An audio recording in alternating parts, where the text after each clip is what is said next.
살아계신 하나님 아버지 감사합니다. 하나님의 은혜로 주일 오후 예배로 모여 하나님을 예배하며 이 시간 말씀을 듣습니다. 우리 성령님께서 이 시간 말씀하여 주시고 역사하여 주셔서 우리의 심령 가운데에 말씀이 차곡차곡 잘 쌓이게 하여 주시고 그 말씀대로 살아나갈 수 있는 능력 있는 시간 되어지도록 역사하여 주시옵소서. 연약한 종이 주의 말씀을 다시금 전합니다. 종의 입술에 기름을 부어 주셔서 하나님의 말씀만을 선포할 수 있도록 사용하여 주시옵소서. 예수님 이름으로 기도하옵나이다. 아멘. 할렐루야. 네. 여러분들은 동산교회를 많이 사랑하시죠? 네. 우리 이수웅 목사님도 많이 사랑하실 것입니다. 자, 그렇다면 제가 한 가지 질문을 좀 할게요. 우리 동산교회 우리 이수웅 목사님 사랑하는 건 너무나 당연한 거고, 그 다음으로 정말 내가 늘 좀 관심이 가는 교회, 늘 좀 은혜가 되는 목사님, 혹시 그런 분이 계신가요?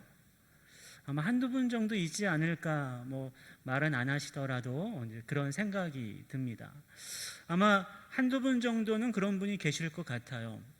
우리 동산교회도 좋고 우리 목사님도 정말로 좋지만은, 그리고 저 교회 목사님 좋더라, 저 교회 되게 좋아 보인다 라는 생각이 들 때가 분명히 있을 것입니다. 제가 왜 이 이야기를 하냐면요, 이제 오늘 우리가 들을 이 말씀의 내용과 연결이 좀 되기 때문에 그렇습니다.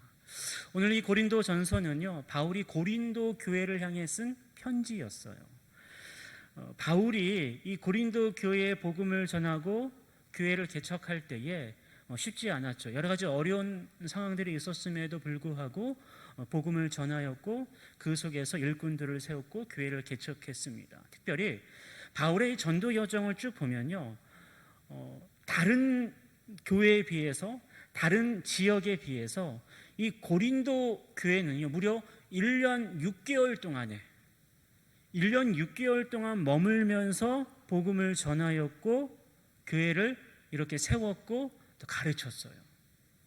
그러니까 지금 우리가 생각할 때, 제가 생각할 때만 해도요, 최고의 전도자인 바울이 복음을 전한 거예요. 바울이 전한 그 복음을 들은 거예요. 우리는 지금 성경을 통해, 서신을 통해 이 바울이 쓴 복음서만, 그 서신서만 읽어도 너무나 좋고 너무나 은혜가 되는데, 당시 고린도 교회의 성도들은요, 그 바울의 생생한 목소리를 들으면서 배웠고, 이게 양육을 받았고, 그러면서 고린도 교회가 세워졌던 거였어요. 그러니 여러분 한번 생각을 해보십시오. 그 교회, 고린도 교회, 말할 필요도 없지 않습니까? 최고의 전도자가 복음을 전하여서 세운 교회예요. 많은 시간을 투자해서, 정성을 기울여서 다른 지역에 비해 훨씬 더 많은 시간을 투자해서 복음을 전한 그 교회였어요. 그러니 말할 필요 없이 최고로 좋은 교회, 문제없는 교회, 늘 은혜가 넘칠 것 같고 늘 복음에 어떤 풍성한 것들이 있을 것 같은 교회가 바로 고린도 교회라고 우리가 충분히 생각할 수 있지 않나요? 그런데 실상은 그렇지 않더라고요. 고린도 교회는 뭔가 특별할 것 같고 뭔가 대단한, 아무런 문제가 없을 것 같은 고린도 교회처럼 보였지만요, 고린도 전서, 고린도 후서, 정확한 건 모르겠지만은 사실 제3의 편지도 있었다고 해요. 이 고린도 전서와 고린도 후서 사이에 한 편의 더 편지가 있었는데 그게 이제 기록이 없어서 못 실었을 뿐이지, 대충 한 3번의 편지를 보낼 정도로 고린도 교회 내에 많은 문제들이 있었다라는 점이죠. 좀 이상하지 않나요? 최고의 전도자가, 최고의 복음 전도자가 10년을 기울여 세운 고린도 교회였지만요, 그 교회는요, 분파의 문제로부터 시작해서 소송의 문제, 성적인 문제, 이혼의 문제, 동성애의 문제, 부활의 문제까지, 하여튼간 요즘 인터넷이 많이 이렇게 활발해서 속도가 빨라져가지고 우리가 많은 소식들을 참 빨리 듣지 않습니까? 아마도 요즘 같은 시대라면 매일같이 우리 기독교계 어떤 신문, 뉴스 가운데에 일면을 장식할 만한 교회가 바로 고린도 교회가 아닌가라는 생각이 들 정도로 정말로 많은 문제를 안고 있었어요. 최고의 전도자, 최고의 복음 전도자인 바울이 개척한, 또 목사 한때 목회자로 있었던 교회가 그런 어려움이 있었다라는 것입니다. 저는 이것을 곰곰이 묵상하면서 좀 위로를 얻습니다. 최고의 전도자라 할지라도 교회는 어쩔 수 없나 보다. 연약한 사람들이 모이고 죄인들이 모이는 곳이라 늘 문제가 생길 수밖에 없구나. 단지 문제가 생겼을 때마다 에이, 우리 교회 문제 있는 교회야, 우리 교회 끝났어 라고 하는 것이 아니라 그 문제를 어떻게 해결해 나아가는가, 그것이 중요하구나 라는 사실을 이 고린도 교회를 곰곰이 좀 묵상하면서 깨닫게 되었습니다. 우리 동산의 가족들도요, 좀 그런 마음을 가졌으면 좋겠습니다. 이 자리에 예배드리시는 분들, 또 영상으로 예배드리시는 우리 가족들도요, 꼭 그 점을 좀 생각을 했으면 좋겠어요. 여러분, 교회들은요, 완벽한 교회는 없어요. 완전한 교회는 없습니다. 혹시 어떤 완전한 교회가 있다 할지라도 내가 그 교회 목사로 가는 순간 그 교회는 완전한 교회가 아닐 거예요. 여러분이 그 교회 성도로 가는 순간 그 교회는 완전한 교회가 아닐 거예요. 이 말은 완전한 교회는 없다라는 말이에요. 누구나 문제를 안고 있고 본질상 진노의 자녀들인 우리들이 가는 곳곳마다 죄의 흔적들과 죄의 그런 자취들이 안 남길 수 없다라는 거예요. 그래서 우리에게 필요한 것이 무엇인지 아십니까? 한번 저를 따라서 고백해 보십시오. 나는 날마다 죽노라. 나는 날마다 죽노라. 나는 날마다 죽노라. 오늘 본문 31절에서 바울이 그와 같이 고백하고 있습니다. 우리 31절 말씀을 보세요. 형제들아, 내가 그리스도 예수 우리 주 안에서 가진 바 너희에 대한 나의 자랑을 두고 단언하노니 나는 날마다 죽노라 라고 고백하고 있어요. 나는 날마다 죽노라. 이것을 바울은 좀 강조하고 싶었어요. 그래서 헬라어 성경 원문을 보면요, 그 시작이 나는 날마다 죽노라로 시작이 돼요. 우리 한글 성경에는 지금 나는 날마다 죽노라가 뒤에 나와 있지만은요, 헬라어 성경을 보면요, 나는 날마다 죽노라. 형제들아, 나의 자랑은 이거밖에 없다. 내가 내세울 수 있는 건 이거밖에 없다 라는 사실을 지금 바울이 강조하고 있습니다. 사실 이 고린도전서 15장은요 부활장으로 알려진, 부활에 대해서 설명한 장이에요. 그러니까 지금 이 31절이 오기 전까지 바울은요 부활에 대해 쭉 설명한 거였어요. 그러면 이쯤 되면 나는 부활하리라, 나는 뭐 다시 살아나리라, 그렇게 말했어야 되는데 한참 부활을 열심히 잘 설명한 다음에 바울이 지금 어떻게 고백하고 있다고요? 나는 날마다 죽노라 라고 고백하고 있다라는 거예요. 이 말은요, 진정한 부활을 경험하기 위해서 중요한 것이 무엇인지를 우리에게 일깨워주고 있는 겁니다. 단순히 우리는 부활하면요 이 심장이 멈췄다가 다시 뛰는 것 정도로 생각할 수 있어요. 근데 진정한 영적인 의미의 부활은요 먼저 죽어야지만 돼요. 영적인 죽음에 이루어야지만 된다는 사실이에요. 지금 그 사실을 바울이 강조하고 있습니다. 저는요 이제 오늘 첫 번째로 이렇게 부임해서 말씀을 전하잖아요. 그래서 오전 설교 때는 내 교회를 세우리니 라는 말씀을 함께 나누었습니다. 마음에 잘 새겼으리라 믿고요. 그렇다면 내 교회를 세우리라, 주님의 교회를 세우는 데 있어서 우리가 들은 그대로 믿음의 반석 위에서 부르심을 받은 우리들이 함께 승리를 확신하며 나아가는데, 그러면 그것이 전부인가? 그것이 전부가 아니더라고요. 승리를 확신하며 나아갈 때마다 날마다 우리가 잊지 말아야 될 한 가지 중요한 진리가 있어요. 그게 뭘까요? 나는 날마다 죽노라예요. 저는요 이 고백이 이제부터 동산의 가족이 되어서 사역을 시작하는 제 심장에 좀 박아두려고 합니다. 나는 날마다 죽노라. 우리 동산의 가족들도요 이 말씀을 꼭 좀 마음 중심에 깊이 각인하시기를 바라요. 나는 날마다 죽노라. 나는 날마다 죽노라. 이것이 정말로 중요하기 때문에 그렇습니다. 우리 동산을 사랑하고 우리 성도들을 사랑하는 마음, 또 부흥을 소망하는 마음, 어떻게든 우리 동산이 아름답게 성장하고 또 자라나길 원하는 그런 마음이 있다면요, 나는 날마다 죽노라. 이 고백에 늘 좀 살아 있었으면 좋겠어요. 왜냐하면 이 속에 담겨 있는 중요한 의미 때문에 그렇습니다. 바울은요 31절에서 나는 날마다 죽노라 라고 고백하면서 쭉 32절의 말씀들을 이어가고 있어요. 나는 날마다 죽노라, 이것이 왜 이렇게 중요하냐면요, 여러분 본문 32절에 있는 말씀을 보시겠어요? 이렇게 바울이 이야기하고 있습니다. 내가 사람의 방법으로 에베소에서 맹수와 더불어 싸웠다면 내게 무슨 유익이 있으리요? 라고 고백하고 있어요. 여러분, 나는 날마다 죽노라의 이 고백, 이 결심이 왜 우리의 삶 가운데 중요한지를 이 구절이 우리에게 설명해 주고 있다는 겁니다. 여기 보면 사람의 방법으로 에베소에서 맹수와 더불어 싸웠다면이라고 비유적으로 표현하고 있는데, 이거는 바울의 에베소에서 복음을 전할 때의 일을 떠올리는 거예요. 에베소에서 복음을 전할 때에 맹수와 같은 데메드리오라는 사람 때문에 얼마나 힘들었는지 몰라요. 말도 안 되는 억울하게 모함하고 공격을 하면서 바울이 복음을 전하지 못하도록 방해했던 그 사람이 데메드리오, 맹수로 비유한 사람이에요. 그 사람을 대적할 때에 바울은 얼마든지 사람의 방법을 가지고 대적할 수 있었어요. 바울은 로마 시민권도 갖고 있던 사람이었고 여러 가지 인맥을 동원해서 충분히 이 데메드리오의 방해를 여하튼 인간적인 사람의 방법을 써서 이길 수도 있었어요. 근데 바울은 그렇게 하지 않았다라는 거예요. 왜요? 나는 날마다 죽노라.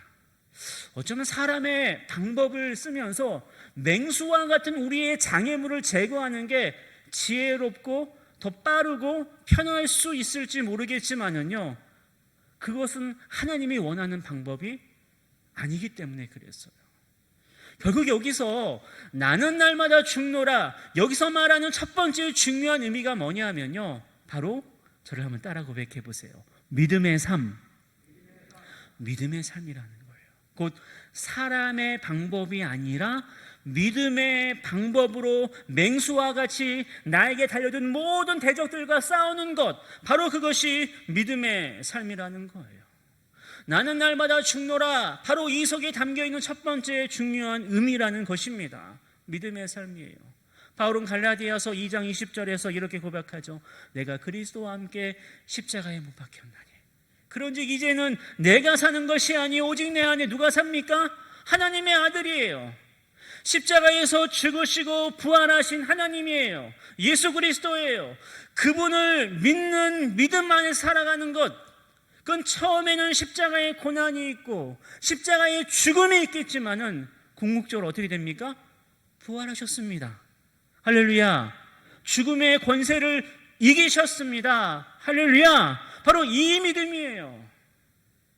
그래서 바울은요, 나는 날마다 죽노라, 이렇게 당당하게 고백하면서 인간의 방법, 사람의 방법이 아니라 믿음의 삶을 뚜벅뚜벅 조금 느리고 조금 고통스럽고 조금 힘들지만 그와 같이 걸어가고 있다라는 사실입니다. 오직 믿음의 삶이 바로 이것이 나는 날마다 죽노라 속에 담겨있는 첫 번째 영적인 의미를 알 수 있습니다. 여러분, 두 번째로 나는 날마다 죽노라, 이건 믿음의 삶을 의미하고요, 또 한 가지 중요한 의미가 있어요. 이 속에 담겨있는, 오늘 본문 33절에 있는 말씀을 한번 보시겠어요? 본문 33절에 있는 말씀을 우리 다 함께 한번 읽어보겠습니다. 속지 말라, 악한 동무들은 선한 행실을 더럽히나니. 속지 말라, 악한 동무들은 선한 행실을 더럽힌대요. 속지 말래요. 미혹당하지 말래요.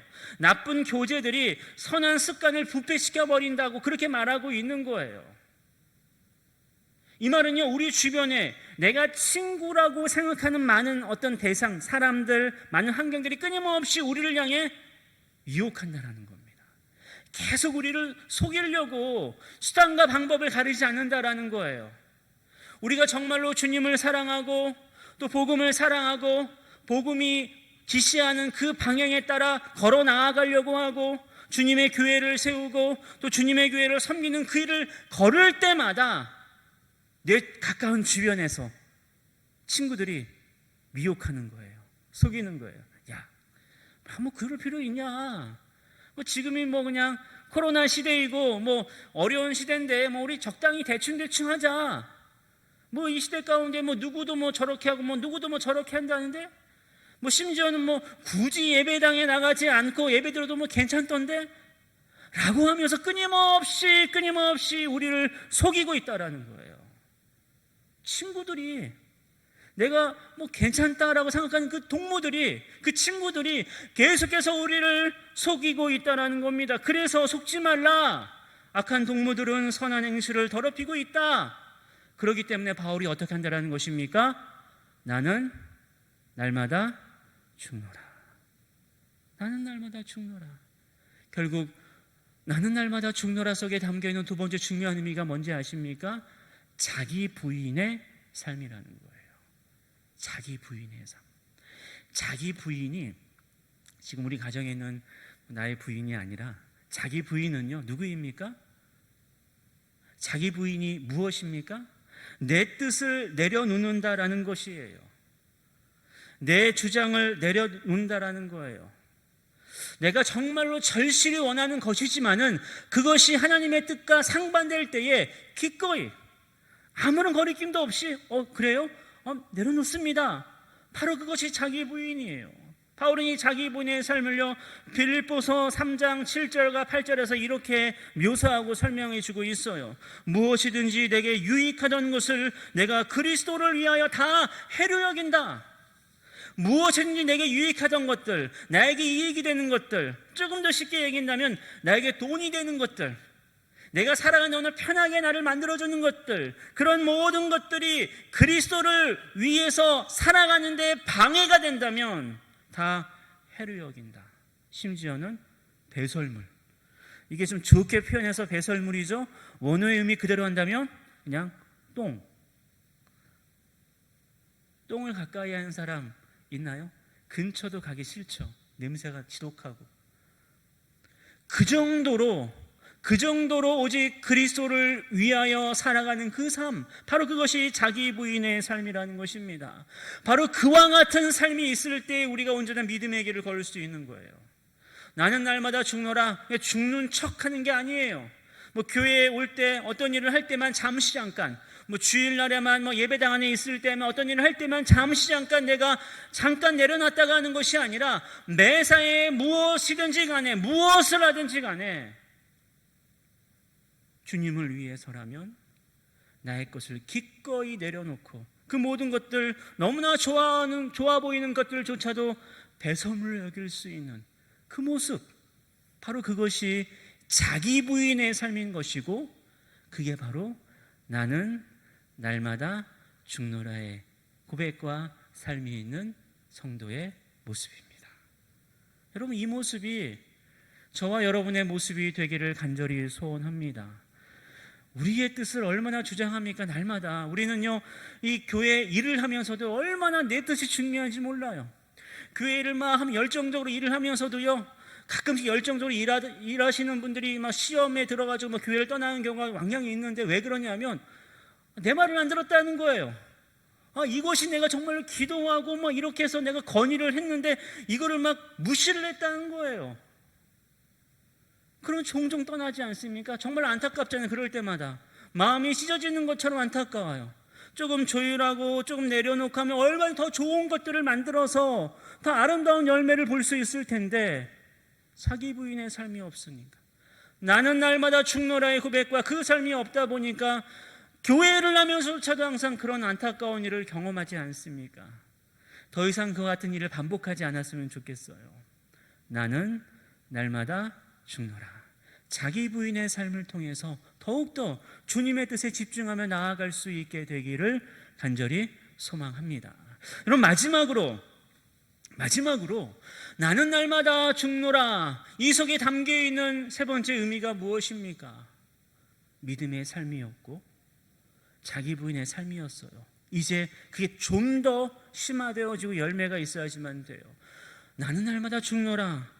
여러분, 오늘 본문 34절에 있는 말씀을 보시겠어요? 이렇게 권고하고 있습니다. 깨어 의를 행하고 죄를 짓지 말라라고 말씀하고 있어요.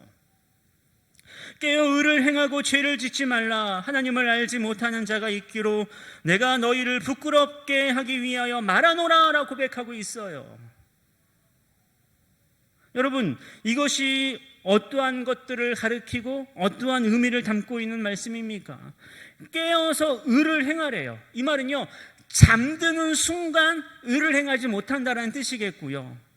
죄를 짓지 말라, 곧 잠드는 순간 죄를 지을 수밖에 없다라는 의미겠죠. 여러분, 죄라는 정의가 원래 그런 거예요. 죄라는 원어의 의미가요, 어떤 관역에서 벗어난 상태를 죄라고 해요. 곧 우리 하나님의 사람들은요, 우리 동산의 가족들은요, 어디에 초점이 있어야지만 됩니까? 하나님께만 초점이 있어야지만 돼요. 예수 그리스도의 십자가에만 초점이 있어야지만 되는데, 그 관역, 그 초점에서 벗어나는 순간 아무리 착한 일을 많이 하고 아무리 교회를 위해 지대한 공헌을 했을지라도 그것이 죄가 될 수밖에 없다라는 거예요. 그래서 깨어있으라는 거예요. 깨어있지만 말고 의를 행하라는 것입니다. 여러분, 깨어서 의를 행하라는 것이 무엇입니까? 한번 저를 따라 고백해 보세요. 십자가의 삶. 십자가의 삶이에요. 깨어 의를 행한다라는 것은요, 십자가만을 붙드는 거예요. 십자가만을 붙들고 십자가를 지고 십자가가 이끄는 대로 순종하며 나아가는 것, 바로 그것이 나는 날마다 죽노라의 삶을 살아가는 모습이라 할 수 있어요. 아무리 믿음의 삶이 있을지라도, 아무리 자기 부인의 삶이 있을지라도 이 십자가로 완성되어지지 않는다면요, 절대로 나는 날마다 죽노라의 삶으로 나아갈 수 없어요. 나는 주일에만 죽노라, 나는 월요일부터 수요일까지만 죽노라, 그렇게 되지 않아요. 나는 날마다 죽노래의 삶이 완성되기 위해서는 이 십자가가 필요해요. 이 십자가 날마다 십자가를 붙들며 예수님이 십자가에서 죽으시고 부활하신 것처럼 나 또한 십자가에서 죽고 다시 부활하는 그 경험이 있지 않으면요, 절대로 나는 날마다의 그 믿음의 삶으로 나아갈 수 없어요. 나는 날마다의 자기 부인의 삶으로 나아갈 수 없어요. 나는 날마다 온전히 주님의 교회를 섬기며 주님의 교회를 세워가는 그 일에 나아갈 수 없다라는 사실을요, 꼭 기억하시기를 바랍니다. 성경은 일관되게 우리에게 말씀해 주고 있어요. 에베소서 2장 16절 말씀 보니까요, 십자가만이 하나님과 화목을 이룰 수 있고 십자가만이 모든 원수된 것을 완전히 소멸시킬 수 있다라고 말씀해줘요. 끊임없이 우리 안에 솟구쳐오는 죄의 본성들이 있지 않습니까? 심지어는 예배드리는 이 순간조차도요, 악한 사탄은 계속 틈을 노리고 있어요. 자꾸만 딴 생각을 하게 해요. 자꾸만 엉뚱한 것에 집중하게 만들어요. 끊임없이 그래요. 그것을 어떻게 우리가 이길 수 있어요? 우리가 어떻게 그 죄의 원수된 걸 우리가 소멸시킬 수 있습니까? 답은 하나밖에 없습니다. 오직 십자가예요. 오직 십자가밖에 없습니다. 골로새서 2장 13절부터 15절에 있는 말씀도 궁극적으로 얘기하는 그 말씀들이 십자가로 모든 것들을 이길 수 있다는 거예요. 십자가의 승리만이 궁극적인 승리라는 겁니다. 나는 날마다 죽노라의 삶이 십자가의 삶의 이유가 바로 여기에 있는 것입니다. 여러분, 십자가를 붙들지 않고서는요, 십자가를 내 마음속에 새기며 그 십자가를 지지 않고서는요, 아무것도 할 수 없는 거예요. 로마서 6장 6절 말씀은 우리에게 분명하게 가르쳐주고 있습니다. 예수와 함께 십자가에 못 박힌 것은, 예수와 함께 십자가에 못 박힌 이유는 그 말이겠죠. 죄의 몸이 죽어 다시는 우리가 죄에게 종노릇하지 않게 하기 위함이라는 거예요.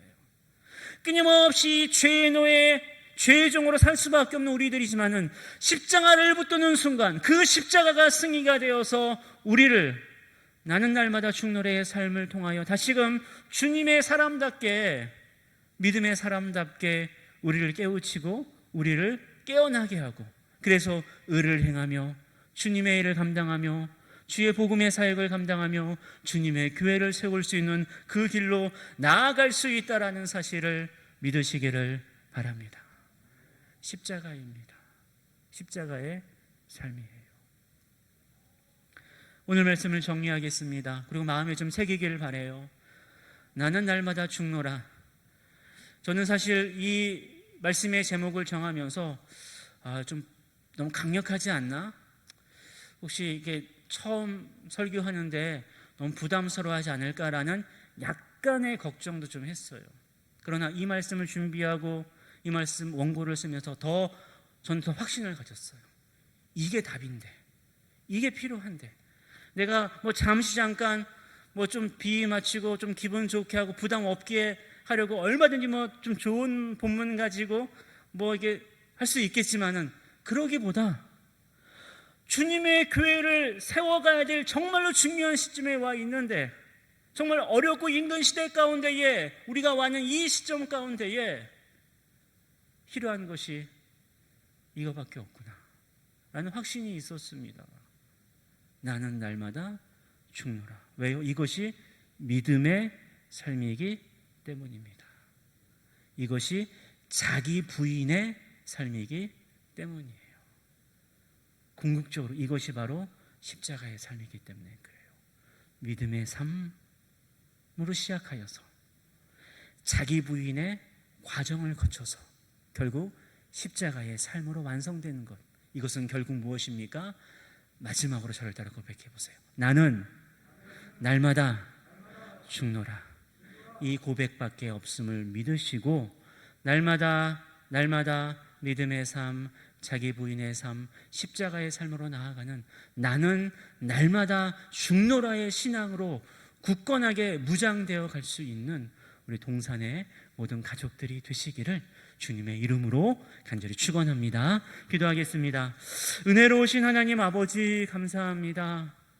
나는 날마다 죽노라 고백하며 다시금 믿음의 길, 십자가의 길로 나아갈 수 있도록 말씀하여 주시니 감사를 드립니다. 믿음의 삶, 자기 부인의 삶, 십자가의 삶을 살아갈 수 있도록 날마다 십자가 앞에 자신을 못 박고 그리스도 안에 살아갈 수 있는 믿음의 삶, 믿음의 승리자들이 되어줄 수 있도록 성령님께서 역사하여 주시옵소서. 예수님 이름으로 기도하옵나이다. 아멘.